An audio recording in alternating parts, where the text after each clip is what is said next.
படையப்பா படத்துல வர மாதிரி வயசானாலும் உன்னோட அழகும் ஸ்டைலும் இன்னும் உன்னை விட்டு போகல அப்படிங்கிற டயலாக் இன்னைய தேதிக்கு யாருக்கு ரொம்ப பொருத்தமா இருக்கும் அப்படின்னு கேட்டா கால்பந்து ரசிகர்கள் எல்லாருமே லயனல் மெஸ்ஸிக்கு தான் அது ரொம்ப பொருத்தமா இருக்கும்னு சொல்லுவாங்க. அப்படி மெஸ்ஸி என்ன பண்ணாரு அப்படிங்கிறத நான் உங்களுக்கு சொல்றேன். இப்போதைக்கு கால்பந்து உலகத்தை பொறுத்த வரைக்கும் ஃபிஃபாவோட கிளப் அணிகளுக்கு இடையிலான உலகக்கோப்பை போட்டி அப்படிங்கிறது ரொம்ப மும்முரமாக நடந்துகிட்டு இருக்கு. ஒவ்வொரு நாளும் 2 முதல் 3 போட்டிகள் நடைபெறுது. அதனால மொத்தமாக கால்பந்து ரசிகர்களே அது ஆக்கிரமிச்சு வச்சிருக்கு அப்படின்னு தான் சொல்லணும். அப்படி ஒரு முக்கியமான போட்டியில தான் மெஸ்ஸி அங்கம் வகிக்கிற இன்டர் மியாமி அணி போர்ட்டோ அணியை எதிர்த்து பலப்பரீட்சை நடத்தினாங்க. ஏன்னா இதற்கு முன்னாடி இன்டர் மியாமி அணி விளையாடின போட்டி அப்படிங்கிறது டிரால முடிவடைந்திருந்தது. அதனால இன்னும் புள்ளிப்பட்டியல அவங்க தங்களோட அக்கௌண்ட்டை ஓபன் பண்ணாம இருந்தாங்க. அதனால இந்த போட்டி அப்படிங்கிறது அவங்களுக்கு ரொம்பவே முக்கியமான போட்டியா அமைஞ்சிருந்தது. இந்த போட்டியை பொறுத்த வரைக்கும் ஆரம்பத்தில் போர்ட்டோ அணியோட ஆதிக்கம் தான் அதிகமாக இருந்தது.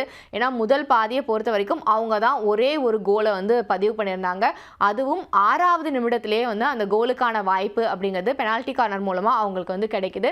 அதை 8வது நிமிடத்தில் அவங்க கோலாக கன்வே பண்ணுறாங்க. அதனால முதல் பாதியில் அந்த அணி 1-0 அப்படிங்கிற மாதிரி முன்னிலை எடுக்கிறாங்க. ஆனால் 2வது பாதி தொடங்கும் போது அப்படியே ஆட்டம் இன்டர் மியாமி பக்கம் நகர்ந்து போகுது. ஆட்டத்தோட 2வது பாதியோட ஆரம்பத்திலிருந்தே அவங்க தங்களோட ஆதிக்கத்தை செலுத்த ஆரம்பிக்கிறாங்க. குறிப்பா பார்க்கணும் அப்படின்னா ஆட்டத்தோட 47வது நிமிடத்துல இன்டர் மியாமி அணி வீரரான டெலஸ்கோ செகோவியா ஒரு கோலை பதிவு பண்றாரு. இதன் மூலமா 2 அணிகளுமே தலா ஒரு கோலை பதிவு செஞ்ச நிலைக்கு ஆட்டம் நகருது. அதற்கு அப்புறம் தான் மெஸ்ஸியோட அந்த மேஜிக் அப்படிங்கிறது அந்த போட்டியில நிகழ்ந்தது. இது நிகழ்ந்த சமயம் அப்படின்னு பார்த்தோம்னா போட்டியோட 54வது நிமிடத்துல மெஸ்ஸி ஒரு சூப்பரான ஃப்ரீ கிக் ஷாட்டை அடிக்கிறாரு. 37 வயதான லயனல் மெஸ்ஸினால எப்படிப்பா இன்னமும் அதே மாதிரி ஒரு ஃப்ரீ கிக் ஷாட்டை அடிக்க முடியுது அப்படிங்கிறதான் ரசிகர்கள் எல்லாரையுமே ஆச்சரியப்படுத்தக்கூடிய ஒரு விஷயமா அமைஞ்சிருந்தது. அதற்கு அப்புறமா 2 அணிகளும் எந்த கோலும் அடிக்கல. அதனால எக்ஸ்ட்ரா டைம் எல்லாம் முடிஞ்சதுக்கு அப்புறமும் போட்டி அப்படிங்கிறது இன்டர் மியாமி அணிக்கு சாதகமா 2-1 அப்படிங்கிற கோல் கணக்கில் அவங்க வெற்றியை பதிவு செய்கிறாங்க. இப்போதைக்கு பாயிண்ட்ஸ் டேபிளை பொறுத்த வரைக்கும் பார்த்தோம் அப்படின்னா இன்டர் மியாமி அணி அவங்க இருக்கிற குரூப் ஏ பிரிவில் 2வது இடத்துல இருக்காங்க. இதற்கு காரணம் என்ன அப்படின்னு பார்த்தோம்னா கோல் டிஃபரன்ஸ் அப்படிங்கிறதா ஒரு மேஜர் ரீசனாக அமைஞ்சிருக்கு.